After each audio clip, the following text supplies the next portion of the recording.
This might be the most powerful camera stack, dollar for dollar, pound for pound, on the internet, available on planet Earth today at this current moment. I really believe it. This is a Nikon Z8. This is a PYXIS 6K. And before you guys jump off, if you're like, I'm anti Nikon or anti Blackmagic, guys, I was a career Sony shooter. I was a career Sony shooter.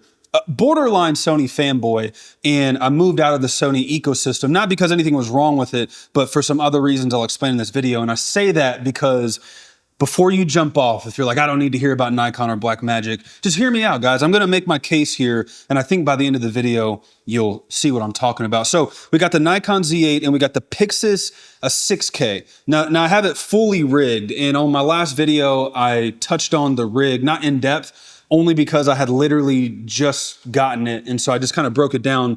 But this is the camera fully built. And if you guys, here, let me bring it close up to the camera so you guys can see.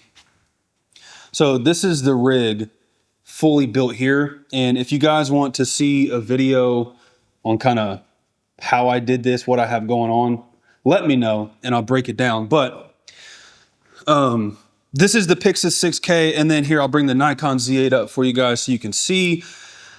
This is not fully built, fully rigged. This is just the glass on the body, but I'll touch on this in a second because this thing is freaking lethal.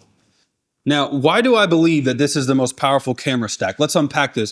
First, I'll kind of back you into how I got to the Z8. So I was a longtime Sony shooter. Conversation for a different day. I was a borderline Sony fanboy, but like a lot of us, I got bit by the bug that was like, you need a red cinema camera. That's what I started to tell myself. I don't know why, I don't know how, but I started to believe that I needed a red cinema camera. And so what ended up happening was I started to trade and sell off gear, my Sony gear, in an effort to get a cinema body camera, whatever. But I had a brand project, or I was trying to work on a brand project on my full-time YouTube channel. I was trying to convince the brand to basically pay for me to go to a super cool location, let me shoot a bunch of content for them and deliver it to them, whatever. And I thought in my head, like, well, let me start with a powerful hybrid camera. So I was gonna go hybrid, photocentric first, and then red, and then kind of have like the powerhouse stack. What ended up happening though is somewhere in there, they released the ZR. And so the ZR came out, and then it gave me analysis paralysis because I'm like, oh shoot, maybe I don't need a red camera. It shoots red raw, kind of, sorta. So in all this deliberating of like ZR, red, whatever, what do I do? And all that, all my Sony gear sold. And then on my main channel, I had a project come up that I needed to shoot, and I was down like all my gear. I got caught with my pants down. So I had this, I needed one more body. So what I ended up doing is, on a whim, I went to Facebook Marketplace and just bought like the nearest full frame camera that I could find to do this project. And it was a Lumix. It's what I'm shooting on now. So I got a Lumix S5 2X. Didn't know anything about Lumix. I could have cared less about Lumix at the time. Now it's a different story. So anyways, I got the Lumix, I got this, I did my project, and at the end of the project, guys, I was like, what the heck is happening? The Lumix, beautiful footage. I mean, like, it's a little sharper than I was used to, but it was beautiful. This, I'm gonna unpack why this was so special, but I was blown away by the Z8. Not only were the stills chef's kiss, but then the video specs of this were unbelievable. So that's the Z8, but let's talk about this real quick and I'll tie it all together. Now, the story on this, actually, I won't give you the story because I told the story literally on my last video, but just know I'm shooting a documentary coming up, and like I said, and I needed a cinema body. I still didn't relinquish the cinema body desire. Long story short, in like a few hours time, I decided to get this PYXIS 6K. Like I say, I think Lumix is the gateway drug into Blackmagic. And so like at an ungodly hour of the morning, I was on Facebook, I saw this, and I just decided to go get it the next day. So we got it. I took like 3 days to build it out, which is what this is. And so that brings us to current right now. So look, guys, now here's why these two cameras are important and why there's such a beautiful synergy between the two. So I do run and gun documentary style documentaries, run and gun documentaries. I have my very first documentary I ever made years ago. I posted it to this channel. It's a little embarrassing, but you guys can go watch it just to get a feel for the kind of doc work that I have coming up on the horizon. And what I came to realize, guys, as I was kind of building my kit out, is like I said earlier in the video, I just kind of slowed down and I said, wait a second. I don't think you realize what you have. This is what I'm saying to myself. So in the Z8, you have 45 megapixels. It's a monster of a stills camera. It's beautiful. Images are beautiful. I have the 24 to 70 2.8S glass on it, sharp as a tack. I mean, there's so much information in this stack right here when it comes to photography. It truly is unbelievable. But separate from that, what I care most about is the video aspect. So guys, look, this has 8K RAW in it. Okay, now if you're not new to cameras, then you might hear that and be like, whatever. But hear that for a second. I bought this for less than $2,500. 8K RAW internal, 12-bit, okay? Now, here's the next catch, and this is what's so dope to me. It has 4K 120, 8K 60. So you can start to see how I'm starting to merge and kind of where one leaves off, the other one picks up, because on the PYXIS, frame rates, you know, whatever. We'll talk about it in a second. But 4K 120, 8K 60. And then it has a healthy bit of codec with ProRes, in RAW, and then H.265. And guys, like honestly, in RAW it's beautiful. It's chef's kiss. If you're into a little bit of that kind of, the best way I could explain it is more of the pastel feeling colors, which I know that sounds corny and cliche, but that's the best way that I could explain this raw flavor. Would be it just has character, which I know RAW as a whole, it has that, right? There's no sharpening inside when you're shooting in RAW. There's none of that kind of stuff that, you know, maybe the Sony folks are used to. So that's kind of native to any RAW format, but with in RAW specifically, it feels very painterly. If you want an example, go back, I think, 2 videos ago, the thumbnail has a boat in it. Just watch like 60 seconds of that. You'll see what I mean. That B-roll was shot on this in RAW, and you'll understand what I'm talking about. Very flavorful, painterly footage. It's beautiful. Okay, now that's that. Let's talk about the PYXIS. Again, I did an entire video on this build, but this thing is a monster of a camera that I bought for $2,900 that I could have bought for $2,200 to maybe $2,500. Again, go watch the video if you want. I break that down so it makes sense to you, but just know this could have been like a $2,500 or less camera. So for the price of these two together, I'm in an entire ecosystem that shoots like beautiful stills, beautiful internal RAW 6K for less than the price of an FX6, which I don't know about you, but for me, I'm gonna take 2 powerhouse cameras over the price of 1. That's just me, but I digress. Now, the PYXIS, 12-bit RAW, 13 stops of dynamic range.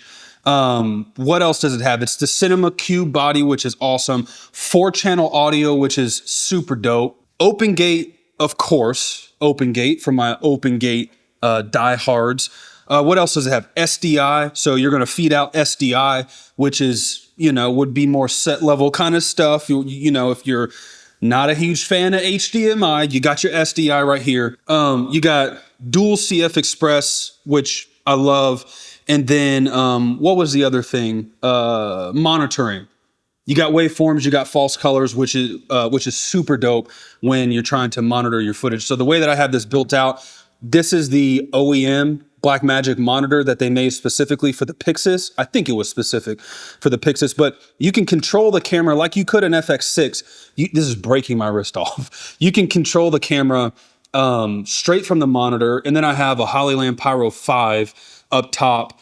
If you want to know, maybe I'll do a different video as I'm unpacking my documentary series, but in a perfect world, I'm running 2 monitors that are doing 2 separate things, slightly distracting, but it's how I like to do it. Now, let me talk about this for a second, guys. When I am gonna shoot this next project, The reason why this is so important to me is because I'm not going to get 4K 120 out of the PYXIS. It's not happening, and that's okay. But the kind of the kind of films that I like to put together are kind of chef's table-esque, right? It has a really good blend of that beautiful slow motion work when they do their food montages, but then also you have that kind of verite style, handheld shooting sequences, shot sequences that they do in Chef's Kitchen. How that applies to me, Chef's Kitchen, Chef's Table. How that applies to me is when I need to get my beautiful slow motion, I drop this thing into 4K 120, internal stabilization. If I need some extra stabilization, I have the stabilization in the lens itself, which I very rarely use, but I use the IBIS coupled with the 4K 120. And guys, it's gimbal-esque. It's gimbal-esque. Also, the autofocus on Nikon is insane. I have looked online. I have heard people say it's not close to Sony. Sony's is better. Guys, take it from a recovering Sony fanboy. This autofocus is equal to Sony. Trust me, I put it through nearly every scenario that one could put a camera through when you're requiring autofocus, and I never missed a beat. It's beautiful. So I have autofocus, I have IBIS, I have 8K internal RAW 12-bit. I have photos if I need it. It comes in a really easy to hold handheld. I just sling this thing around when I'm out. And what I like to do is put my little Peak Design camera mounts, whatever you call those things, the little straps. I'll throw this over my shoulder, or I'll run one of those sack mounts for my cinema camera here. So I'll have the camera on the sack, and then I'll have this over my shoulder. And then I won't get into all the Nikon stuff, but you can set up shooter modes with one button. So one button will be 4K 120, another button will be 8K 60, and then the other will be the flavor of 24 that I'm trying to shoot, depending upon resolution. And I just click a button and I can shuffle through those if I want. And then the cool thing is on the back, I'll just show you guys if you've never seen a Z8. And then on the back, it's not going to focus, that's fine, but that's a little switch to go back between photos and videos. So this is like, guys, I'm telling you, it's weather sealed. It's indestructible. Also, guys, I have zero sponsorships. My channel it's minuscule, this channel. So everything I'm saying is not paid. It's not whatever. It's just off the dome for you guys from a real world use. So the Z8's powerful. I don't think I could really ever sell that. I love it to death. And then the PYXIS, I mean, the beast. Guys, look, I talked about it in my last video. The image out of this camera, for me, mind-boggling. Now, I know what a lot of you guys might say, well, have you ever tried this camera? Or if you think that's crazy, try this. Family, I've shot on a lot of cameras. And if I haven't shot on the camera, I've seen the images off of a lot of cameras because I don't live underground. So my point is, like, I've seen all the images that exist out there because we all live in the internet era, and I'm juxtaposing it against the image from the 6K. It's a beautiful image. It renders colors beautifully in that Blackmagic science that I had no idea about. This is my first Blackmagic camera, and I've had it for less than a week, and I've just been testing it and learning it like the back of my hand in preparation for the shoot that I have coming up. So the reason that I wanted to do this video, again, like my last one, I'm just in the moment, preparing for a documentary that I have coming up. And I'm about to spool up that series where I'm breaking down the gear, maybe some behind the scenes, that kind of stuff. So if there's anything in particular you want to see in relation to these cameras or how I build them out, let me know, guys. Interact with your boy. What do I have to have 100,000 subscribers for you guys to drop in the comments? I'm a human just like you. If I saw you out in the street, we'd probably grab a beer or grab a cigar and kick it. So come on. If you have any questions, drop them down, guys. I'll try to get you the content that you're after with these cameras. Now, let me round out and say this. When it comes to the Z8, I have built this fully out. And, monitor, V-mount, handle, all the stuff. I built it out. And that's cool. It's a little awkward because it doesn't have the flip out screen, which I'm used to from Sony. So when your V-mount, is back here, it's a little odd. And so I guess my point is, if I have an A-cam, which would be this, I really like to leave this thing just as it is, over the shoulder or hooked literally to my waist, like wedding photography style. and I can grab the shots that I need last minute. If I need to punch in on something with some really quick autofocus, I can zip this thing out if I need to. But the synergy between these two cameras is truly chef's kiss for the resolution, for the frame rates, for the codecs, for the modularity. I don't know if there's a better 1-2 punch on the market right now for less than the price of a singular FX6. That's mind-boggling to me. So anyways, hey, I love you guys. I appreciate you guys. More content to come. Drop in the comments. Please interact with your boy. Let me know if there's anything you want to see in this documentary series that I'm rolling out. Other than that, it's your boy Big Frizz, otherwise known as Bubba Stills. Over and out.